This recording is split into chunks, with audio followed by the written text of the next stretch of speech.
Assalamu alaikum. Welcome everyone on board.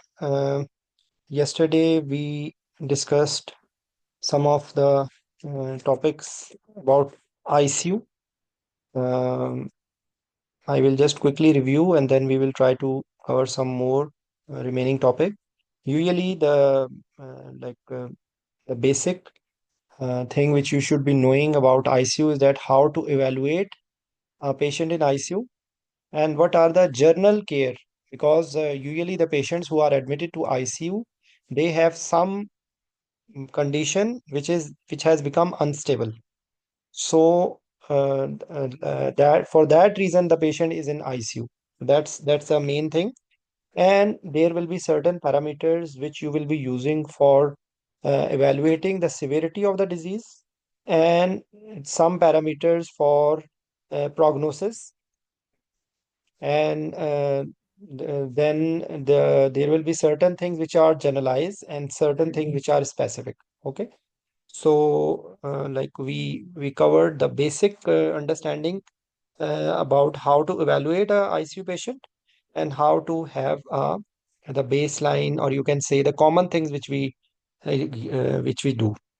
So, Zishan, just can you just have a quick review about how to evaluate a patient in ICU very quickly? You have 2 or 3 minutes, a summary, and how we give a journal care to one ICU patient. Yes, sir. Yes. When we approach a patient in the ICU, we have to take a brief history of the patient and regarding what was the condition that patient is in the ICU, what are his current vital signs, what are his current conditions, the current any current problems the patient is facing. We have to take a brief history of the patient. And then we have to look at the charts of the patient, what kind of medications the patient is currently on is the patient on mechanical ventilator, is the patient on oxygen, what kind of support is he getting. Then we have to look at his medication chart, what kind of medications the patient is on. Then we have to examine the patient and wholly general of his whole examination, which includes general physical examination. Important are cardiovascular and respiratory examination are important in patient with ICU. Then we have to see what kind of lines the patient has on an examination, whether the patient is intubated, any chest drains, any NG, any CUP lines. We have to look at the lines of the patient. Then we have to see the nutrition status of the patient, whether the patient is NPO, whether the patient is on enteral feed or NG feed, or whether the patient is on parenteral nutrition. Then there are few scorings that we can do along with history examination and regarding the systemic wise and the condition of the patient. So also we have to do the scoring of the patient, which mainly includes SOFA score, Apache score, scoring of the patient to see the mortality and morbidity of the patient. After after this patient, then we can follow this. We have a mnemonic which is known as fast hugs, in which we have to see the feeding, the lines, the analgesia, any sedation the patient is getting, nutrition, what kind of nutrition is he on, bed sores, thromboprophylaxis therapy, this kind of this Yeah. we have to cover all the basics of the ICU care in this patient, sir. Yes. So So this you, is Zishan, you told nicely, but just for an improvement, you can go through the system that whether the patient is having what is the conscious level of the patient, whether the patient is sedated, or paralyzed, whether the patient is maintaining the cardiovascular system spontaneously or with some support, respiratory system, whether the patient is spontaneously breathing, whether the patient is on like how much is FiO2 and how much PO2 you are receiving, and then the remaining systems like liver, kidney, and then homeostatic condition. How is the electrolytes? How is the fluid balance? How is the nutritional state? How is the how much O2 patient is taking? How much CO2 is being produced? Any element of anaerobic metabolism as we see in the lactate? Any septic markers? Okay. lines Yes. with reference to line, the cultures, so this is how, and actually the same mechanism will be reaching for the management of sepsis, the management of VAP, the management of ARDS, okay, the topic of nutrition, which we all covered yesterday, okay, and then the journal care, the scoring systems. So, scoring systems, we will just quickly have a look because there are some specific scoring system, and then there are, I'm sorry, there are certain generalized scoring systems. Okay, so this Apache and SOFA, they are a generalized scoring system, and disease specific, like for example, Renson's criteria, Child Puck score, MELD score, King's College criteria with reference to acute liver failure. Okay, so these are specific, like Akin, or this what is the, I just slipped out of my mind, the renal failure rifle criteria. Okay, so these are specific for specific systems, and there are certain then there are, you can expand if there is encephalopathy, then encephalopathy scoring. If there is if the patient has any cardiovascular system problem, so heart failure or Canadian class, so these are all actually part of scoring systems which will give you the prognosis. Okay, and there are certain things which you are doing on day one, and it will give you an idea, and there will be some scorings which are repeatedly. Okay, so that is how you go. Then there is also this what you SOFA and Q SOFA, and then and this SIRS scoring system. Okay, so that's how you will uh, not only this system will tell you about the prognosis, about the status, and how the patient is improving or not improving. Okay. So, you see, any pre-existing condition data, physiological measurements, biochemistry, source of admission, patient data. This is the journal thing. If even if they are asking you ICU scoring system, if believe me, if you understand this thing, you can cover this question. Okay, and according to the specifically different systems, and then the data that, like, so there will be what are the drug resistant bugs, uh, what are the, so there are so many things which you can elaborate. Okay, so the basic thing, if you understand this point, then you can answer this question in a nice way. Okay, and you see, these are the anatomic scoring systems, abbreviated injury score or injury severity score, and then this one, therapeutic intervention scoring system, organ specific, as we discussed, physiological state we discussed. Okay, so this is the basic concept of ICU scoring system. This is another question which they ask, and I was the lucky person to have this question.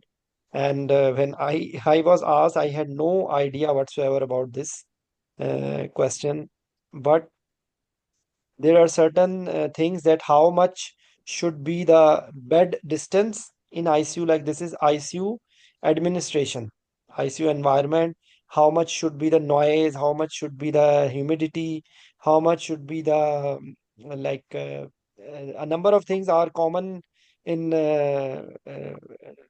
OR as well. Okay, so you should be knowing the allowable noise, the allowable this one humidity, the allowable temperature. Okay, and just a second, another thing which they have written here. Have you guys read this topic of ICU design?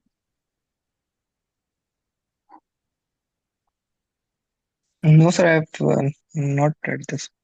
And actually, this, what are the recent guidelines for fluid therapy? What is the main pathogenesis of sepsis? What happens when septic flush starts shunting to main bloodstream? Why patient in septic shock develops tachypnea and respiratory failure? Yes. Can we answer these questions? put by Bilal. Fluid therapy, how we manage the fluid management. But if this question is being asked, what should be the answer? Sir, Yes, we can say that we can give goal-directed fluid therapy by monitoring the patient vital signs and all the parameters and all the parameters which will help us in guiding the fluid therapy, sir. like So like we have dynamic parameters and then we have static parameters. We can utilize both of them. Common static parameters are we can use urine output, uh, uh, uh, urine output, echo. We can use POCUS. We can use POCUS, and then we can use art-line cardiac output monitoring. Can also help us in fluid can anyone assessment, sir. do you have a good idea, because I have not read this topic recently, and I don't have very good concept about what is difference between dynamic parameters and static parameters. Like what about CVP? CVP is a dynamic parameter or static parameter? Bilal, can you speak out?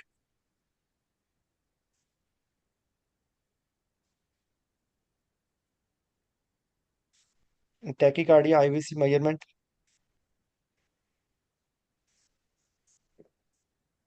Actually, fluid therapy, we can have a look. Yes, Safiullah, anyone Sir, has yes. sir, CVP, heart rate, JVP, blood pressure, MAPE, these things are static parameters. Okay. These tell us about the volume status and overall And response. what about But the dynamic? others like pulse pressure variation, stroke volume variation, passive leg raising, and some IVC variability with ultrasound. They are not static, no? They variable.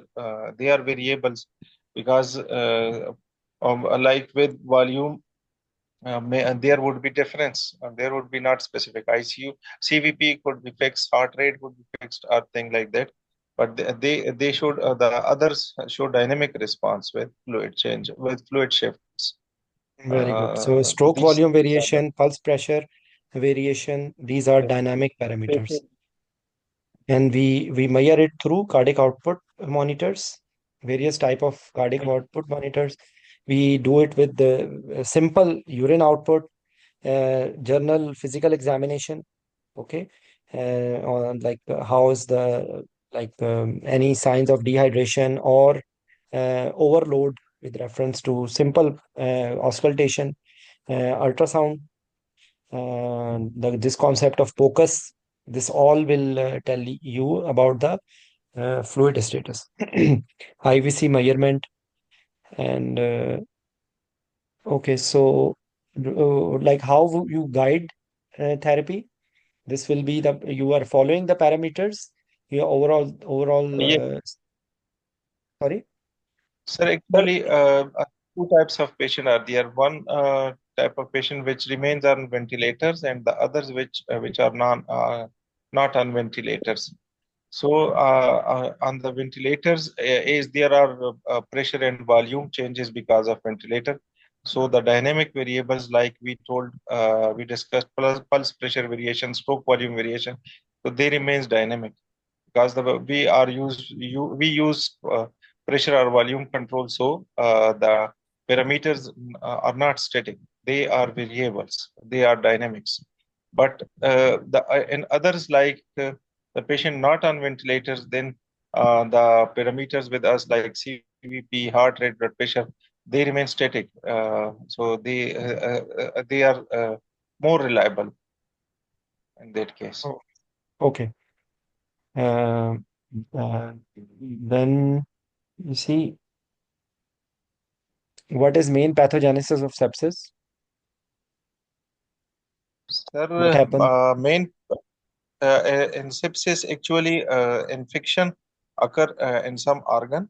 Uh, and then the infections microbes multiply, and the different types of molecules, cytokines, they are released to against the host response, and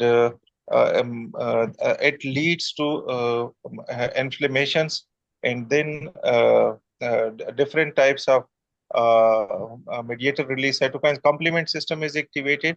Oxidative phosphorylation occur, mitochondrial dysfunctions occur, and then there is decrease in there is increase in SVR, and I think decrease in PVR. Heart rate increases, and blood pressure decreases. And something there is glycocalyx formation, which leads to mitochondrial dysfunction and thing like that. And then the cell death occur, tissue injury continue, and if the sepsis persists, then it can leads to septic shock and then a multiple organ dysfunction. Okay. Uh, okay. Actually, we discussed some points yesterday where why patients in septic shock develop tachypnea and respiratory failure. Interesting question. Bilal, are you here? Can you speak out? Because um, there are certain points about it. In septic shock, what happens?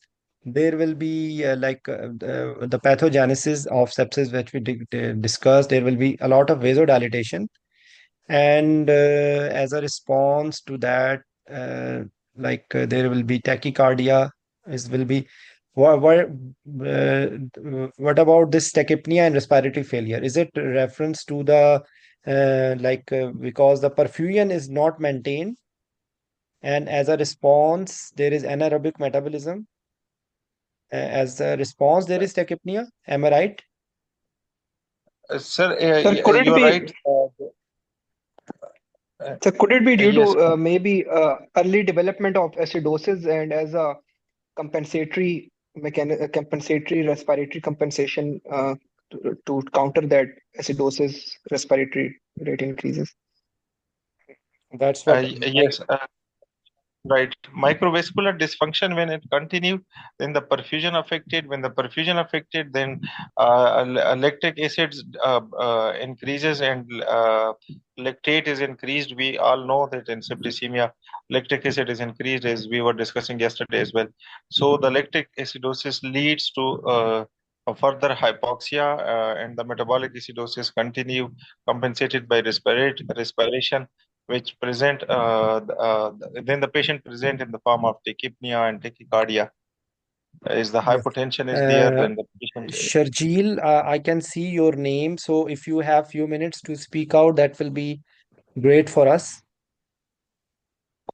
Are you there, Sharjeel?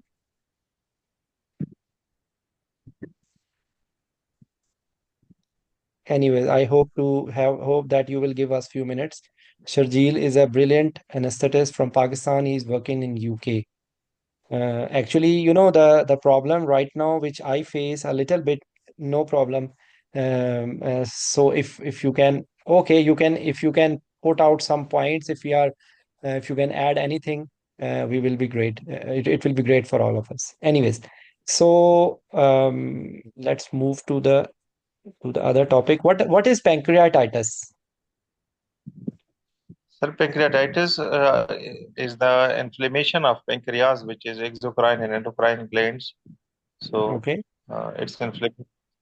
It could be acute pancreatitis. It could be severe acute pancreatitis. It could be chronic. It could be acute on chronic pancreatitis. You use this word severe acute. What do you mean by severe acute? What is this severe acute? Sir, when its infection and inflammation involve other organs as well, and there is risk Is of this shock with it. terminology written somewhere? Severe acute? Yes, sir, it is written in the ICU book of. I'm not remembering exact the name. The topic is actually severe acute pancreatitis, and they have repeatedly mentioned it. SAPE, severe acute pancreatitis is SAPE. Okay, so this is, you're right. Abdominal pain consistent with severe acute persistent. Actually, the journal, if forget about what's written in book, any inflammation, it will result in some acute symptoms. Okay, so here, Yeah. because of the pain, the character of pain will be epigastric, severe pain radiating towards the back. Am I right? This will be one Yes, thing. sir. Yes. And then it will affect both the endocrine and exocrine function of pancreas. More effect on an exocrine function. And what about endocrine function? Will it affect? Yes, sir. Yes, sir. Yes, sir. So what will be like? There will be chances of hyperglycemia or hypoglycemia. Sir, hyperglycemia is there. Insulin will not be there. Sir, insulin would be there, but the resistance is there, and is the inflammation is continued uh, all over the body, then the hyperglycemia continue. Okay. So in my what concept I have, I think it has more effect on the exocrine function rather than endocrine function. In maybe I'm wrong because um, you people are reading right You're now. right. Huh? You're right, sir. More on exocrine. Okay. So then they can ask you what are different causes. So actually, the things which are nearby, it is causing, and pancreas is very sensitive. Any sepsis, any toxins, any like with the alcoholism, with the gallstones, any problem in the biliary tree, it can affect. Okay, so whether it is like obstructive, as occur in because of stone or because of cancer, toxins, alcohol, triglyceridemia, or some immunosuppressants. You see medications, ischemic as in cardiopulmonary bypass or shock, just a second, shock states, okay, and then other like infections, viral infection, trauma. Uh, so there are so many factors with reference to pancreatitis, and then what will happen? It can cause can you mute your mic, please? Okay, so it will result in a local area. There will be fluid accumulation. There may be peritonitis. Anything can result, or it can cause cyst formation, like you see pancreatic cyst, and um, then there may be like as whenever there is peritonitis, it can lead to abdominal compartment syndrome as well. Okay, paralytic ileus will occur, and there may be thrombotic or hemorrhagic complications. Okay, acute hemorrhage, pseudoaneurysm formation, splenic or gastroduodenal artery.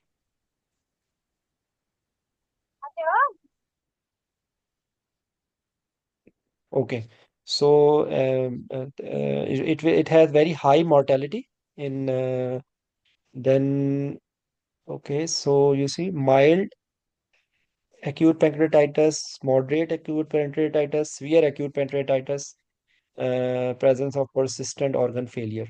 Um, okay, then pathophysiology. The early phase is characterized by systemic inflammation as a response to this SIRS. Most definition of sepsis, it is a useful descriptor in the setting of AP. Actually, the guidelines and scoring systems changes. The basic system will remain the same. Okay. So in my opinion, if you have a good basic concept, what happens, it will be it will be easier to manage. Okay. Then they can ask you what is the most sensitive test for pancreatitis. Sir, serum I think it is amyloid. serum lipase is now nowadays more sensitive. What do you mean by sensitive and specific? When you use this Uh, word, they can s- ask you. Sir, sensitive could be false negative, but No, specific. Uh, no, no, no. If a test is sensitive, it means that if it is positive, the chances of disease will be there.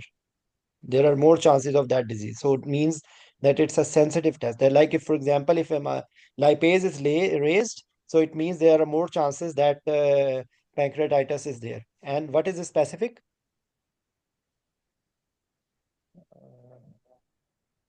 Sir, it would be the The other way specific around. is Then how true negative it would be.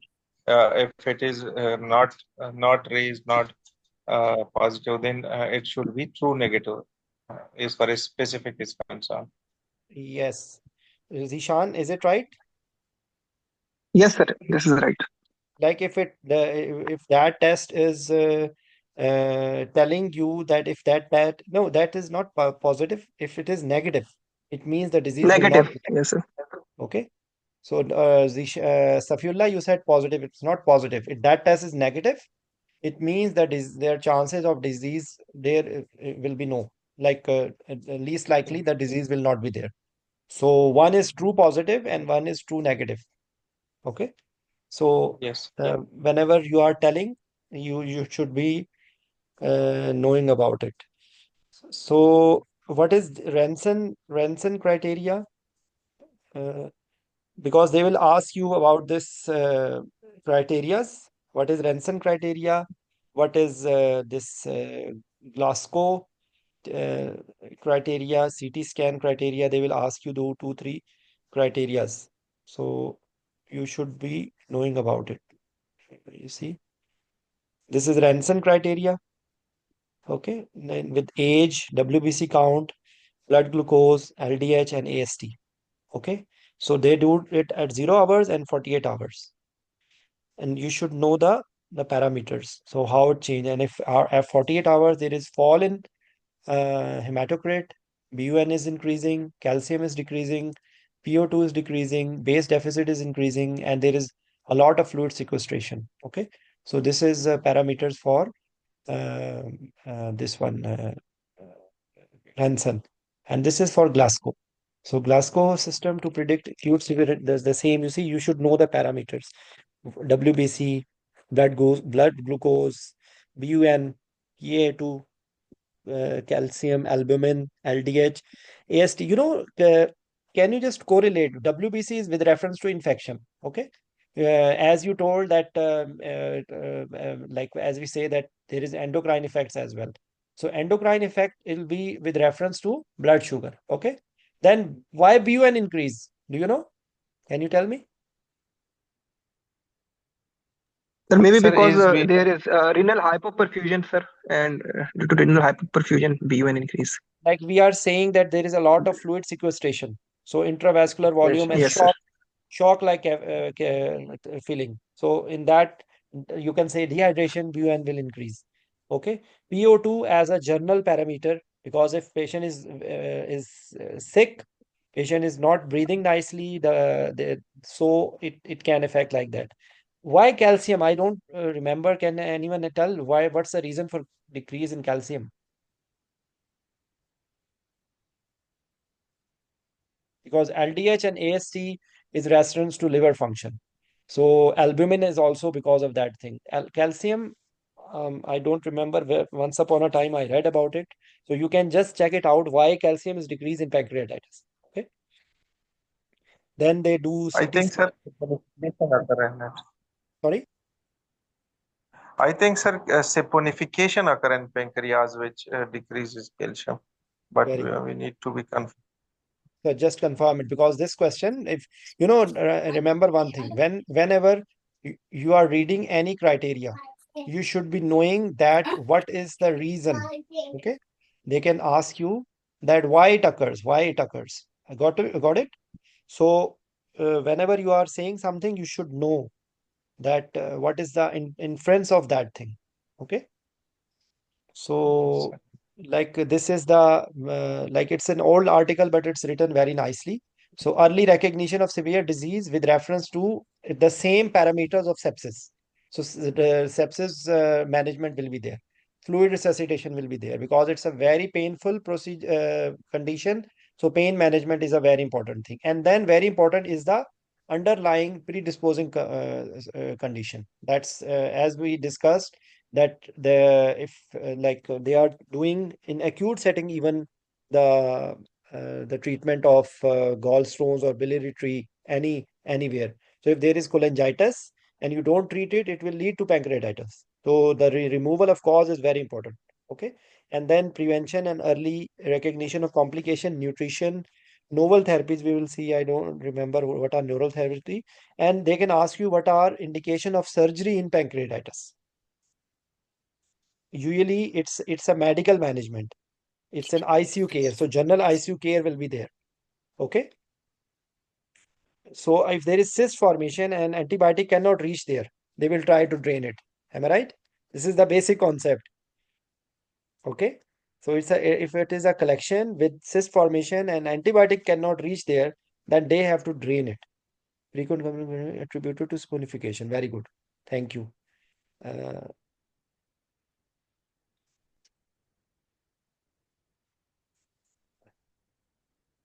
okay. So there is a like this is one thing. You see, I had pull it out the the surgery for acute pancreatitis. Okay. So why we do surgery for acute pancreatitis? Indication for surgery, you can just surgery for diagnosis, surgery to treat complication of pancreatitis, ACS, infected necrosis, non-occlusive intestinal ischemia and necrosis, enterocutaneous fistula, vascular complications, pseudocyst, surgery to prevent recurrent. This is just a general information. So same are the thing because if your concept is clear, it's that's what I was telling you. If there is fluid collection, pseudocyst, walled off necrosis, the antibiotic will not reach. Okay. So that will be in that condition, you need to do the surgery. But generally, prognosis is poor if there is severe pancreatitis. Okay. Uh, so what are different enzymes with reference to pancreas? Amylase, lipase, Um, like even this. liver enzymes. Okay. Yes. So and then the thing which we discussed yesterday, the journal ICU care and journal evaluation. Like here, abdominal examination will become important because if there is abdominal girth is increasing, there is abdominal distension, there is sign symptoms of abdominal compartment syndrome. So this is an indication that a patient is going down. Okay. Similarly, as we discussed yesterday about nutrition. So nutrition is very important. Then the same parameters for sepsis will come here. So if you forget, still, if you don't have not read specific thing, yes, this novel therapy include targeted therapies, immunotherapy. Yes. Okay. Thank you, Sharjil. Actually, we are not doing ICU, unfortunately. So that's why I really look for some help because I have not worked in ICU since 2014. So whenever I am discussing about ICU, as I'm feeling as if this is my lost darling. Actually, it was never my darling. I used to hate ICU. I never like ICU, but whatever ICU we did, it helps a lot. Because the places where ICU is separate really there is a difference. The people who are working in ICU, I'm one of them who used to feel dizzy and nauseated whenever I had duty in ICU. I never liked ICU, but believe me, whatever exposure we had, now we don't work in ICU. So there is a difference in the anesthetist who has not worked in ICU or as an anesthetist which has worked in ICU. So that's what I can feel now that the knowledge which we had working in ICU will help everywhere. Okay. So and okay. So the thing is that if you understand that what how different organs will be involved, the same things will come. So sepsis, there will be involvement of respiratory system, cardiovascular system. When the effective intravascular volume will decrease, it can do acute kidney injury. So pancreas, like any things like that, liver enzymes can be easily disturbed. Pancreas can be easily disturbed. Okay, so the glycemic control will be a problem. And then if there is severe sepsis, it will become like you can say there is a concept of hot shock and cold shock. Can you explain what is difference between this uh, cold sepsis or hot sepsis? Yes. Sir, does it mean that the cold sepsis is when the sepsis along with cardiogenic shock, and the Yes. hot if it is Hot is then initially because in initially what happens? There is high cardiac output. Am I right? There is yes, systemic yes, vascular resistance is decreased, and actually in that case, what happens? The this absorption of utilization of oxygen is increased. Okay. So yes, sir. Yes, sir. what about this mixed venous oxygen saturation? Sir, it increase, I think, sir, showroom and start, No, and then no. Initially decrease. uh, What is mixed venous oxygen oh, saturation? It means oxygen is being it is required more and more. Okay, and then gradually it is making a vicious cycle. So when the necrosis occur, cells are becoming dead, then they are not using it. sir, Then mixed venous oxygen saturation will increase. okay, sir. So that's why Sir, what initially, is it? sorry, uh, yes, Sir, sorry, sorry, no, sir. speak What out. is it exact normal values? Because and as it is HCVO2, central venous oxygen, and do we have to take the No, sample from central line? what is the concept of mixed venous oxygen saturation? Just tell me. It's a very because I don't know the too much details about thing. I have basic concept, and believe me, basic concept help me. What is difference between mixed venous oxygen saturation and central venous oxygen saturation? Mixed venous oxygen saturation. Sir, does the arterial and the venous means if the delivery of oxygen is not No, proper? no. Zishan, you know about it? Sir, I know about the central one, that the central one is the one in which when the blood is has passed through all the organs and all of the oxygen has been taken up, and the remaining, the last oxygen which enter the heart, the content, then it is known You as are not understanding. central You are oxygen. not understanding my question. What do you mean by mixed versus central? Actually, what do you mean by cardiac shunts? Where the blood, the venous drainage of heart comes? Sir, through superior and inferior vena cava to No, the no, blood no. comes to the heart. No. I'm talking about venous drainage of heart. Venous It's drainage of heart. Heart it's miskin is through giving blood to the whole body. Heart is also using the blood. And do you know it has a maximum oxygen extraction ratio? It's more than 75%. Okay. In the body, it is around sir. 25%. In the heart, it is more than 75%. Okay. And it becomes even more if there is any stress. So, actually, the concept of mixed oxygen saturation is they are taking after this venous admixture. So, the mixed venous oxygen saturation is what we measure through pulmonary artery catheter because it has Yes, received sir. the venous drainage of heart. And when we are doing CVC, so CVC will be a little higher than mixed venous. CVC will not be that much reliable if you are talking total.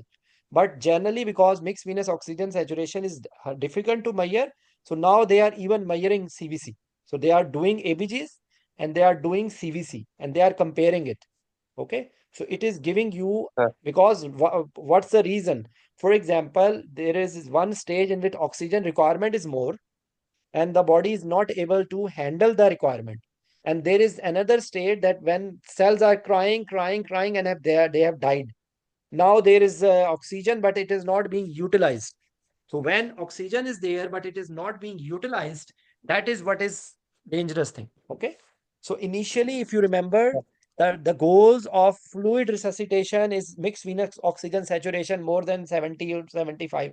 Am I right? So that is the reason that Yes, initially because it is low. So that's why we are targeting. But later on, actually, when the cells becoming dead, so oxygen is not being utilized, and actually mixed venous oxygen saturation will increase. Okay. So amount of blood Sir, remaining. Okay.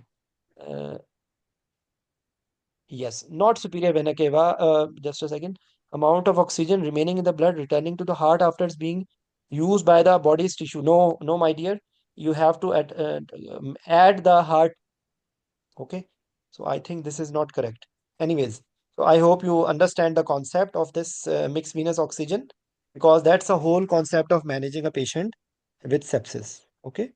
So the if summarize this topic, so you will monitor, maybe you need intra-arterial blood pressure monitoring, okay, and then you have to do serial blood works. You have to monitor the parameters, the sepsis parameters, the lactate levels, the CRP levels, and then you are treating the cause.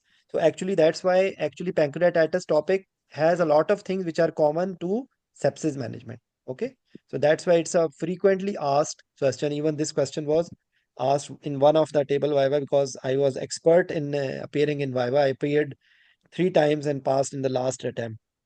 Okay. So the journal ICU care you can tell, and then the rest of the specific things you can tell. So I hope that is enough for this topic. Pancreatitis. Just a second, please. sir, the Balthazar score of it is very complicated. Do they would ask about it in detail or not? Remember one thing, the thing which you can close your eyes, okay, and leave it. If you know, remember one thing, we can only do what is in our domain. Can you do what is not in your domain? Okay, sir. Believe me, in the exam day, if you have not forgotten your name, it's a big achievement. Okay, so Sir, try to learn as much you can reproduce. If you try to unrealistic, if you make your target unrealistic, believe me, it will not help you. So I hate. That's why I tell you something. These things which are I'm telling you, I know for years. And actually, when you don't practice, you forget. But still, I can tell you that the common things, if you have forgotten, go to the basic concept, and you will be able to answer a number of things. And they will not fail you for if you are not telling this bloody nonsense criteria. I can guarantee you. So don't worry about it. If you can remember even the parameter names, forget about the numbers.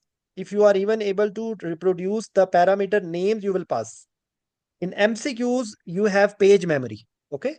So that is the easy job, and you are appearing in MCQs, that a number of times, if you have seen that topic or if you have read somewhere, the page memory will tell, okay, this was more than 15,000 or 10,000. Or so in MCQs, the things are a little different, because the things are written in front of you, and you just have to choose which is the worst or the best. Okay. What is the next step to do? So this is the easy way also, if you are managing. So I hope you understand. Okay. sir. So we have discussed a number of topics. So we will just let's see what we can do. I think neuromuscular I will do tomorrow, inshallah. Inshallah, neuromuscular we will discuss myasthenia gravis, tetanus, these things. Just a second, because mm, any patient who is becoming serious will come to ICU. Okay. So, like if, for example, if we just see one by one, what will be the management of acute severe asthma in ICU? Yes. Sir, we would start from airway breathing and circulation. Hmm. Uh, we have to assess the GCS, we have to assess the vital hemodynamics, we have to assess the chest means and that how is the Listen, chest condition. Safullah, just correct this point. I tell number of times in the table viva, Sir, you don't have time to speak like this. Okay. So be very specific.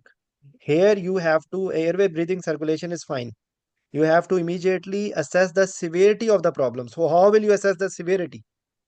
What you should say? sir, with the severity, clinical and some lab parameters, history, examination, and investigation, and then we have to manage the patient. No, no, no. You are missing something. Yes, Ishan, can you tell? How will you assess Yes, the sir. severity of asthma? So peak The expiratory severity flow of rate. the asthma can be assessed Yes, on the peak bed. expiratory Peak. flow rate. Yes. So you have to tell two, three things you have to say. You have to see any signs of failure. Okay. So Yeah. clinical So, parameters of signs of failure that will change your management. If the patient is speaking, if the patient is having just shortness of breath, okay, things are totally different. sir, If you are seeing that the peak expiratory flow rate is less than 33%, if the patient is not able to finish the sentence in 1 minute, there is tachycardia, there is like a patient is sweating, then you are heading towards okay, the next stage that will become that there will be silent chest, there will be patient will sir. collapse anytime. Okay, so if they are asking you a specific question, try to answer in a specific. You were in Saudi Arabia, we say no girgir, so don't do girgir. This is girgir, they are just irritating the examiner. So try to be specific. Vajia, you have not spoken today. Have you are you fasting of are you fasting with your tongue? You don't want Sir, to speak? I'm listening the No, whole why lecture are we having a music night that we are speaking and you are listening? Or you should speak Sir, out no, also. I didn't revise uh, No yeah, problem. ICU Don't. topics. Oh, okay, no problem, no problem. I just wanted to poke you just so that I wanted to see whether you are alive or not. Okay. Anyways, I hope you understand. So with reference to this one, then you can tell the answer that you will be doing steroids, oral steroids, or IV steroids, or inhalational steroids. You will be giving the this one bronchodilators in the form of salbutamol, continuous nebulization with ipratropium steroid, and then you are reassessing the situation with what will be the findings in ABGs you will be seeing. So usually the ABGs finding will be not a failure. Even rather CO2 will be less or more. Sir, CO2 would be less and sorry, PO2 would be less and PaCO2 would be normal or increase if the severity is more. No, no. If it is coming, it's not severity more. It is impending failure. So in acute severe Sir, asthma, CO2 is low it would, because the patient is hyperventilating. Try it, you can say as air hunger. And if it become normal or increasing, it's a sign of failure. So patient is about to collapse. Okay. So okay, that is you are right, but a little improvement in the words that usually in acute severe asthma, the CO2 is low. Okay. sir. And if the patient is collapsing, it will become normalized. So if they are Actually, asking you sir, this question, yes, sorry. actually, sir, there is one another classification: acute severe, life-threatening, and near fatal. So this is In life acute threatening, severe, sir, life threatening or yes, near sir, you are fatal. right. Okay. Yes, sir. So again, I tell you something. I hate to use these specific words, and believe me, I know there are some examiners who will be focusing on these things. But I can strongly tell you that if your concept is clear, they cannot fail you, and concept will not you will not forget. Okay. So this life threatening or this near fatal, what I'm telling you, acute severe is before that. So life threatening and Yes, fatal is yes, sir. the next stages. Okay. Yes, In which there is silent chest, conscious level became low, and now patient is about to have a cardiac arrest, or patient will become cyanosed, or patient will have hypoxic mediated depression of conscious level. So that way, that is the next step. Okay. So that's the same mechanism which we are doing in acute severe asthma. COPD as a little different, because COPD parameters will be a little different. What will be the difference? Because here CO2 levels are high. Okay. So they are high, and here, for example, if you try to normalize, the PO2 is the Usually the our like stimulant of ventilation is CO2. But in patients, such patients of COPD, actually PO2 has become, because CO2 has chronically been very high. So the respiratory centers are not responding to PCO2. Okay, they are responding to PO2. So if you correct PO2, if you give too much oxygen, a patient will become unconscious, because patient will are not used to having that much oxygen. That's why the concept of venturi mask. So you can use this terminology with reference to venturi mask, that you have to be very careful in managing such patients, uh, because the stimulant of ventilation here is hypoxia, not CO2. Okay, then they can ask you what is difference between type 1 and type 2 respiratory failure. Sir, in type 1, there is partial pressure of oxygen deficiency, PaO2. In type 2, along with that, there is PaCO2, which is increased. Okay, so you should be knowing, because this will be these questions they can ask you. What is the role of steroids in acute severe asthma or as this COPD? Sir, it is given in acute severe attack. Do they have any role in acute The severe? They have no role. yeah, No role. Actually, it is for first, maintenance. first bronchodilators. Okay, Bronchodilators have yes, and it will prevent, like that's why CO2 this steroids usually they are given for the maintenance of whatever treatment you have given. It will maintain their effects. Okay, so then another thing. Uh, like bronchodilators, and then you also use another thing in the maintenance. One of them is leukotriene antagonist, that is montelukast. This is for maintenance. If there is allergic element, then they add montelukast. This one, mast cell stabilizer, this cromolyn glycate. Okay, and then they also give another bronchodilator orally. What that is methyl xanthase, this theophylline.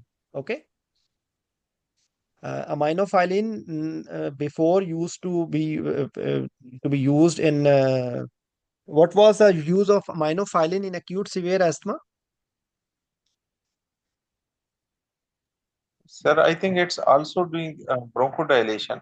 There is another role. What's that? Yes, Zishan, if you Uh, know, please tell. No, sir, I don't know the other role of. It increase the tone of diaphragm. You can reconfirm about it. Okay, it increases the tone of diaphragm, but it is associated with complication. it's neurotherapeutic indication that can lead to arrhythmias, sir. Arrhythmias. Okay, and then what else you need to monitor when you are managing a patient with acute severe asthma having constant nebulizations with bronchodilators? What you should measure? Elect Electrolytes, sir. Yeah. So Potassium hypokalemia can occur and because Okay. it's pushing inside, so the patient can have hypokalemia. So hypokalemia mediated, there may be cardiac, already heart will be under stress with the so if you have hypokalemia, patient can have more arrhythmias. Okay, so you have to make sure about it. So when you are telling about the management, they can you these are the thing. And then the bronchodilator therapy responsiveness, and then according to peak expiratory flow rate and overall condition, you will decide whether you will keep the patient admitted in emergency, admitted in ward, or shifting to ICU. Okay, so that will be the next step they would like you to speak out. So acute severe asthma management, how you will evaluate the severity in table viva. Try to say on the basis of history examination and investigation, you will evaluate the patient, because this will decrease the time, and then you can specifically say that I will be doing this test, and this things will be telling we are using bronchodilator, see the responsiveness. If any signs of impending failure, you will try to maintain the airway. Okay, and if nothing is working, then you will go for high five things like magnesium, lidocaine, even the last stage, if nothing is working, that ECMO, nitric oxide. So these are the things which are for next step. Magnesium is also being used. And now there are ICU ventilators, which are also, ketamine is also there. Yes, yes. Uh, um, uh, but never, you will not use ketamine unless you intubate the patient. Because if you give already patient is having patient is going down, if you give ketamine, conscious level can deteriorate. So that can become a problematic thing. Okay. Okay. So this is basic theory. How will you manage a patient of pre-eclampsia or eclampsia in ICU?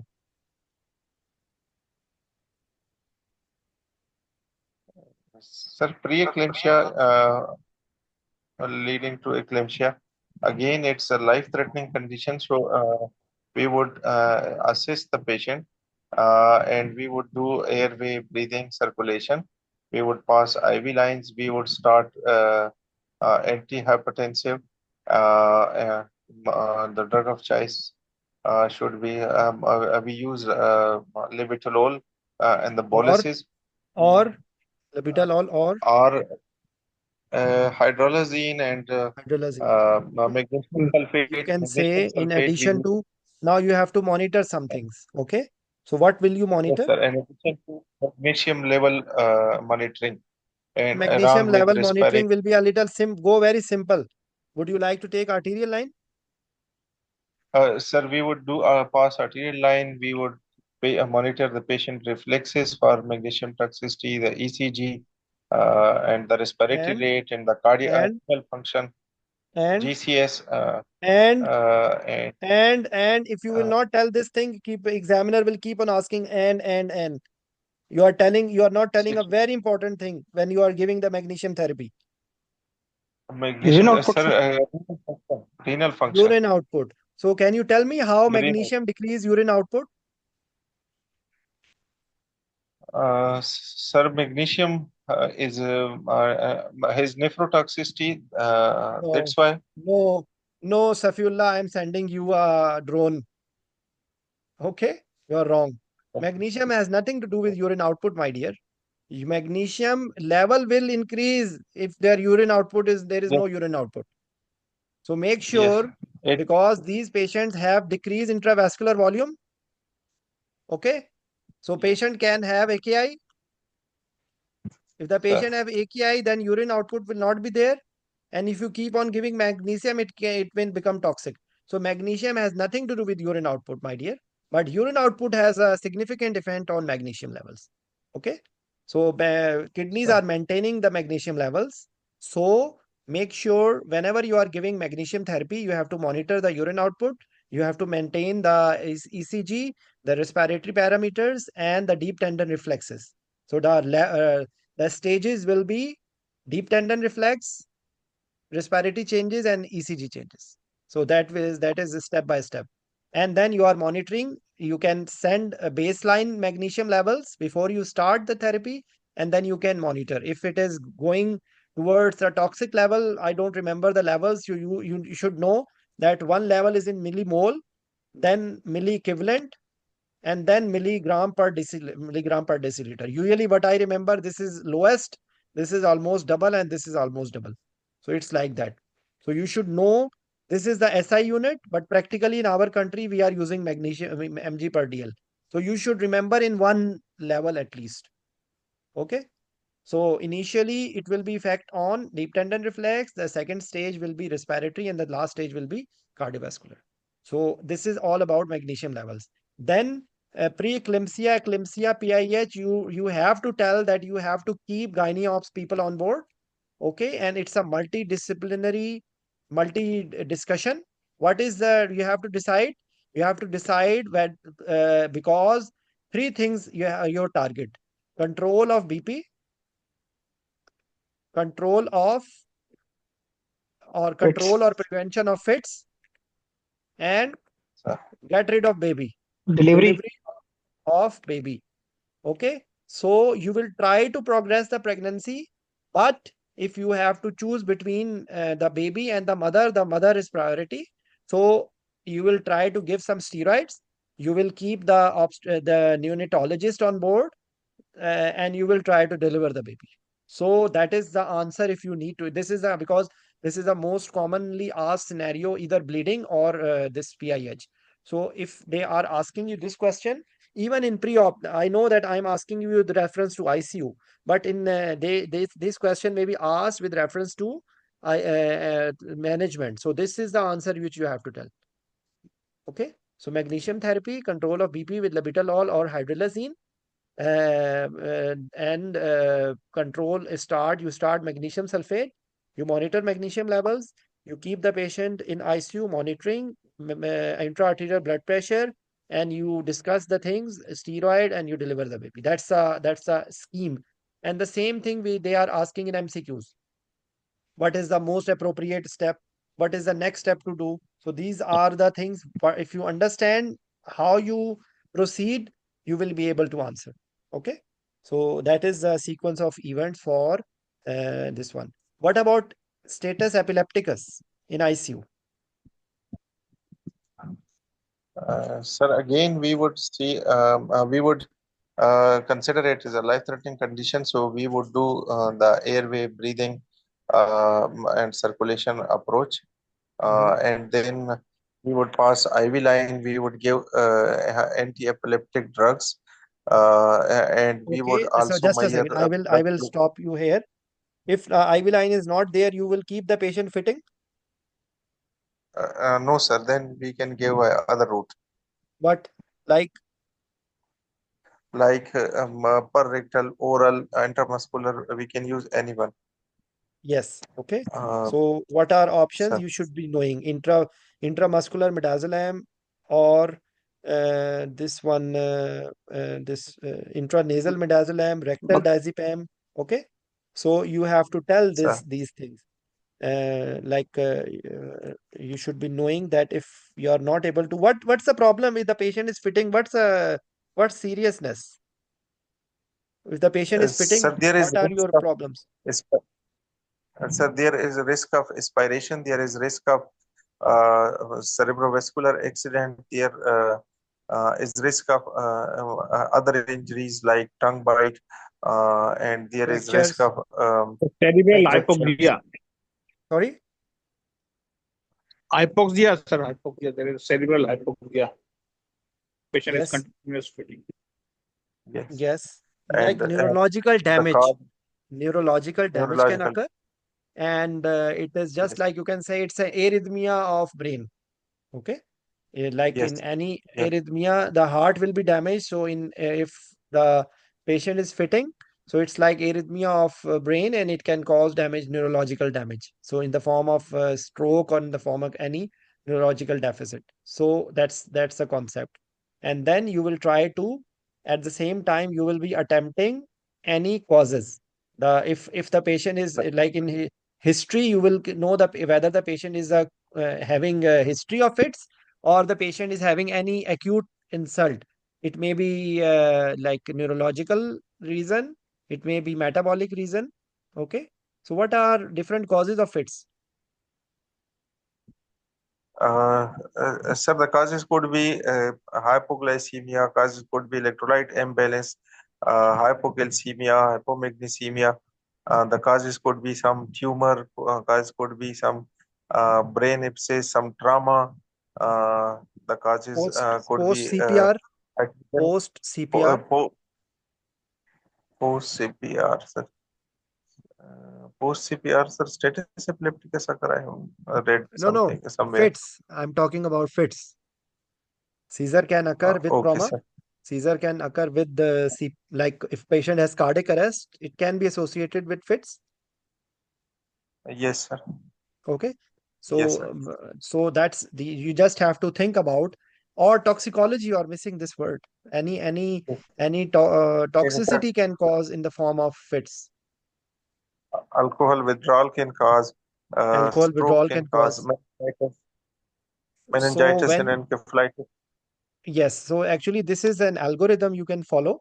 The basic answer will be, because this algorithm is difficult to remember. But if you say if you have IV line, things will be a little different. If you don't have IV line, you will try to use any route to immediately make sure that any anti-epileptic is going inside the body. Okay. And then next step, you will be airway, breathing, circulation. You will try to make sure there is no injury. And then the next step, you can say about midazolam, lorazepam, uh, propofol, there's phenytoin. So there are so many options you have. Okay. So this is the basic uh, the mechanism, and then if the possibility, EEG measurement.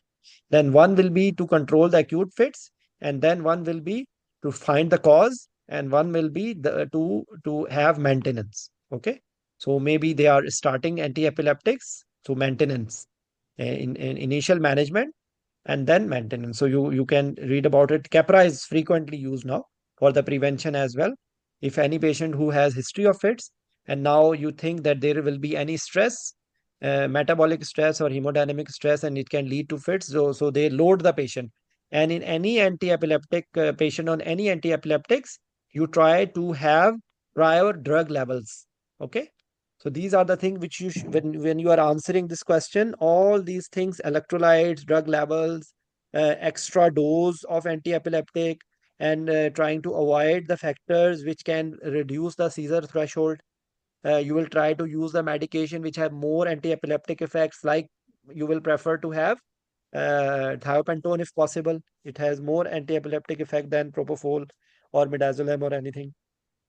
In maximally, then they can ask you about, or you can mention about high dose or maintenance of cisatracurium with reference to lodonosine. These are the things which they may ask you. Okay. In that scenario, that you see, they can ask you about this phenobarbital, phenytoin, okay, and valproic acid. So you should know about the mechanism of actions and side effects in the body. So generally, anti-epileptics have bone marrow issues, liver dysfunction. So you should be knowing about this thing. Similar is in the pediatrics. So in the pediatrics also, the basic things are same. A little difference in the management with reference to the routes and everything. Okay. In meningitis, we did not say. So hypertensive emergency, toxic toxins, intracranial bleed, blocked shunt. Yes, you see, if the patient has VP shunt, or the patient has hydrocephalus. Okay, so this may be a cause of fits. So that's algorithm. You can have a look here. So blood sugar levels, and then you will intraosseous or intravenous line, or oral or rectal, nasal. Okay, so that's how you will first line, second line. In second line, these are phenytoin or phenobarbital. Okay, and then third line is sodium valproic acid or levocetiraprim. So basically, the concept you should be focusing. So the concept I have told you how to handle this question. Okay. Then specifically you can read about the drugs. So this is another question they can ask you. High metabolic tumors. Yes. So mm, okay. What about renal failure in ICU? Sir, it could occur again like acute renal failure, or it could be chronic kidney disease, or Acute on chronic. leading to ends. Yes, sir. Acute on Okay. chronic, So how to manage? sir. Sir, the management of depends upon if it is AKI. So we have again to look for the cause, that it is whether it is pre-renal, it's renal, or it's post-renal. The cause Mhm. should be managed. The And then you history will stratify examination and according to any of the Ye- criteria. Okay. Any of yes, the sir. criteria, whether it is Kitco or Akin or Eiffel. So this should be part of your Yes, answer. And generally, what is the yes, criteria? Either the creatinine clearance, the creatinine yes. levels, and urine output, and duration. So this is the basic Do it. concept. Anything there is a rise with due time and urine output. So if you forget, this is the for how much time urine outputs decrease, how much urine outputs is decrease, and how much creatinine is increased. Whatever you read, these things are there. Whatever criteria you read, the basic thing is there. Okay. So you will say that I will make Sir. sure there any cause, any correctable cause, okay? Whether it is acute or chronic, or whether it is any like, for example, if you have a crush injury, and so you have to, in addition to all what you are doing, you have to do the fasciotomy. If you are using NSAIDs and the patient, you have to stop them. If you are using any nephrotoxic antibiotic, you have to stop it. Any factor which can cause renal failure, whether it is pre-renal cause or renal cause or post-renal even, okay? There may be something you can miss, so you can say that we have to make sure there is no post-renal cause, okay? So these are all things which you should be considering for renal failure. And then next step, what will be? What will be the management? You will try to correct the blood pressure, perfusion, pressures, volume. These are the things. And then next step will be Acidosis correction. In, And then, if not involvement of correct, nephrologists. nephrologist. nephrologist. Always mention this thing. You are not nephrologist. So always, this should be your answer in everything. That any team, if you are asked any hematological disease, say the name of hematologist. Whenever the blood bank is required, say the name of blood bank. If anything in which surgeon is required or vascular surgeon is required or like urologist is required, please always mention. Like, for example, massive bleeding, maternal bleeding because of placenta previa accreta, you have to tell about blood bank, hematologist, interventional radiologist for placing a balloon, neonatologist because maybe you are delivering a baby prematurely, so or because the patient will have severe state bleeding, so patient can collapse. ICU intensivist because internationally ICU is separate, so and don't forget to mention about ICU. So ICU, general surgeon, urologist, interventional radiologist, lab, this blood bank, and hematologist. Okay, so always don't forget, brother, try to involve any team. Okay. Try to involve any team. So nephrologist, you should be answered because even the patient is going to have a dialysis or CRRT. It's decided by the nephrologist. Okay.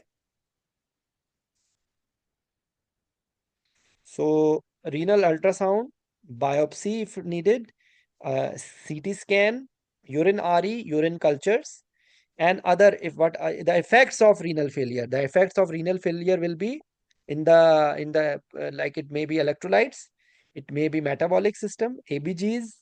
Then this one, patient can have bleeding, okay, because of coagulopathic problems, because now von Willebrand factor and platelets and the coagulation factors, they are not interacting, they are angry with each other. So that's why clot formation is not there. So there may be coagulopathy. And also if the patient is on dialysis, there is extra effect of coagulopathy. Okay. So that's how you will be doing. These questions which I'm discussing with you, this may not be directly asked like this, that how will you manage a patient with AKI in, but any other disease or any other condition in which AKI can occur, you can speak out the same thing which I'm telling you. Okay. So whether it is because of any hypoperfusion or bleeding, or any renal, like for example, a patient receiving contrast. Okay, so this is a risk factor. If a patient is having hypotensive anesthesia, this is a risk factor. Post cardiac arrest, this is a risk factor. Post this one, inna lillahi wa inna ilaihi raji'un, this bypass, the patient is on bypass, can have renal failure. Okay, so the mechanism, if they are asking you or they are discussing this topic, you need to tell about these things. Okay, Mazboot, understand? Yes, sir. So there was a concept of low dose dopamine, which is not there. Okay, so if you maintain the blood pressure, it will effect, if it will have effect. Here another problem with norepinephrine. If the patient is having sepsis, you are giving norepinephrine. Yes, you need to improve the blood pressure, but if you are giving very high dose of norepinephrine, it can also cause renal failure.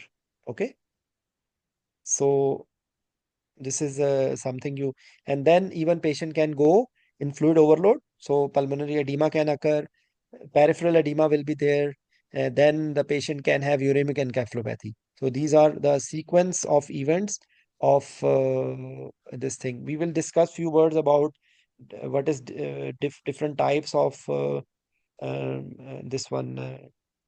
Inna lillahi, different types of RRT. But you see what they are saying: timing of initiation of RRT, choice of RRT modality, adequate vascular access, dosing and prescribing, anticoagulation, and when to discontinue RRT.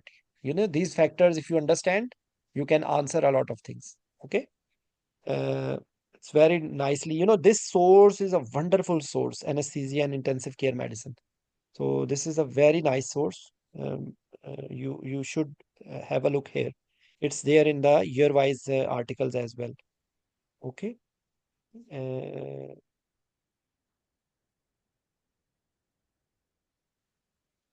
mm, okay. So what are different types of RRT dialysis? What is basic working difference between working principle? So basically, there are basically two working principle. One is on the basis of filtration, and other is on the use the principle of diffusion, sir. Uh, on the basis of these two, the modalities of there are different modalities of renal replacement therapy, sir. We have Okay. on the basis of this, then we have intermittent hemodialysis, then we have continuous veno-venous or veno-arterial hemodialysis or hemofiltration, and then we Yeah, have they will ask you that you have to answer in this way, okay? One is hemofiltration and one is hemodialysis. So in hemofiltration, what happens? Semi-permeable membrane, the hydrostatic pressure that is created on the blood side of filter, dry plasma, water across the filter. So this is filtration.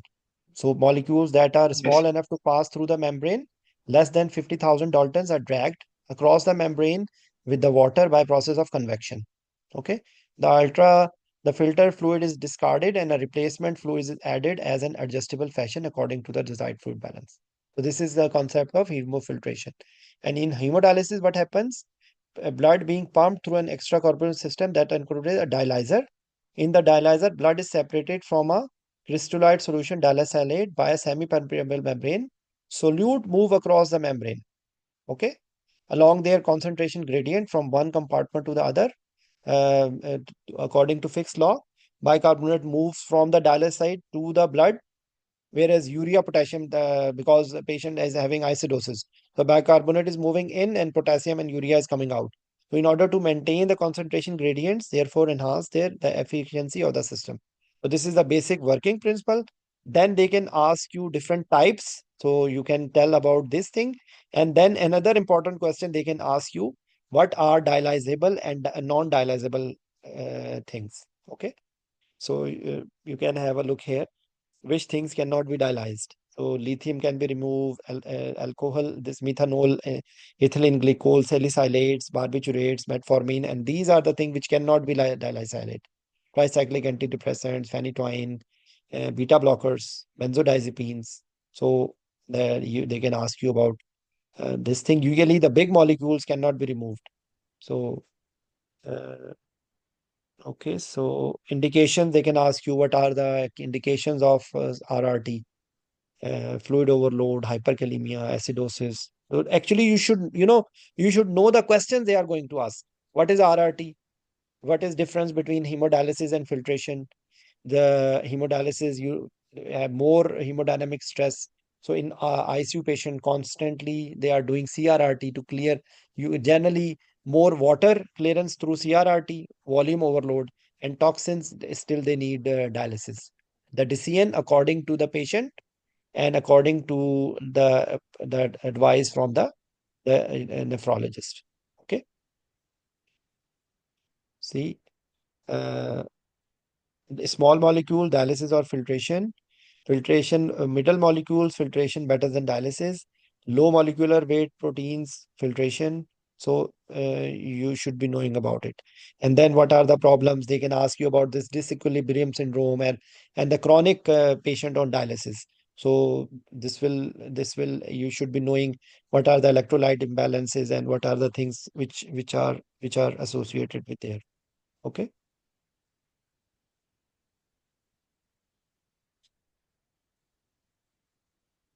And the lines related problem, and then the effect itself. And then you should be thinking that if the patient is of chronic renal failure, the things related to the all the effects of chronic renal failure should be it should be in your mind. Okay, these are very good articles on this topic.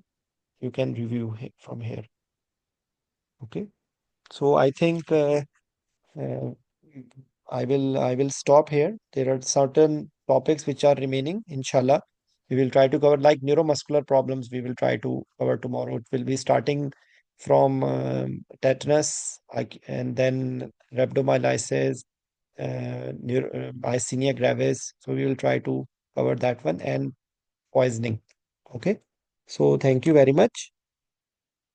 Pardon me for my limitations in ICU knowledge, but I'm trying to help you whatever it is my mind.